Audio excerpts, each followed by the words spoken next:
కృష్ణా పశ్చిమ గోదావరి కోనసీమ జిల్లాలో ఓఎన్జీసీ కొత్తగా ఏర్పాటు చేయదలుచుకున్న 172 డ్రెడ్జింగ్ యూనిట్ల ఏర్పాటుపై ఏపీ కాలుష్య నియంత్రణ మండలి ఆధ్వర్యంలో బంటుమిల్లిలో ప్రజాభిప్రాయ సేకరణ నిర్వహించారు.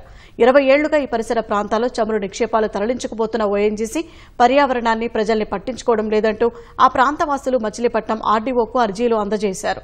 మౌలిక సదుపాయాల కల్పనలో ఓఎన్జీసీ నిర్లక్ష్యంగా వ్యవహరిస్తోందని పలువురు సర్పంచులు ఆగ్రహం వ్యక్తం చేశారు. కేంద్ర ప్రభుత్వం నుంచి అనుమతులు వచ్చాక కలెక్టర్ ఆదేశాలతో తదుపరి కార్యక్రమాలు కొనసాగుతాయని ఆర్డీఓ చెప్పారు. మేము ఈ రోజు ఓఎన్జీసీ ఉండాలి, దేశం బాగుపడాలి, రాష్ట్రం బాగుపడాలి, మేము బాగుపడాలి. మమ్మల్ని తొక్కేస్తున్నారుగా, మీరందరూ బాగానే ఉండే మా గ్రామానికి ఏమి ఇచ్చారు? మా బడ్డీ కూడా తీసేశారు, మా గోడ బడి కొట్టేశారు, మా స్థలాలు లాగేసుకున్నారులేండి. లాగేసుకుంటూ ఒకవేళ ఏమంటే మేము ఊపిపోతే పరిస్థితి ఏంటంటే మాది ఓఎన్జీసీ, దీనికి ఎవడో ఎదురు చెప్పేవాడు లేడు, ఏదైనా సరే తీసుకోవడం మీకు నష్టపరిహారం ఇవ్వటం. అత్తమూరు నుంచి సాతూరు వరకు 4 కిలోమీటర్ల రోడ్డు 3 అడుగులు చక్కగా ఉంటేనండి మొత్తం నాశనం చేశారండి.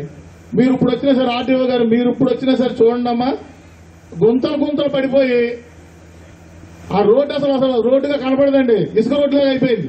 ఏ ఒక్క విషయంలోనూ ఈ ఓఎన్జీసీ వచ్చిన తర్వాత చాలా ఏర్పాటు లేదు సార్. అదేమనంటే ఓఎన్జీసీ ఫండ్స్ ఆళ్ళకిచ్చాం అన్నారు. కానీ ఈ 12 సంవత్సరాల్లో ఈ ఓఎన్జీసీ మా పాండ్రాక పంచాయతీకి ఇచ్చారు అన్నారు. ఏ విధంగా ఇచ్చారు? రాతపూర్వకంగా ఏమని చెప్పి చాలాసార్లు అడిగాం సార్, కానీ ఒక్కరు కూడా సమాధానం లేదు సార్. ఇక్కడ కూడా వచ్చే శబ్దాల గురించి మా నిద్రలో పట్టడం సార్. ఏ గ్యాస్ సిలిండర్ వెళ్ళిపోయిందా అని చెప్పి లేకపోవడం, ఆ ఫ్లేమ్ సార్ రావణ కక్షం నాకు ఎప్పుడు నిద్రలో కుళ్ళాక చచ్చిపోతున్నాం సార్ మేము. అదొకటండి, ఆ శబ్దం వెళ్తుంటే చాలండి, ఒక లారీ వెళ్తుంటే ఇళ్లు కదిలిపోతున్నాయి.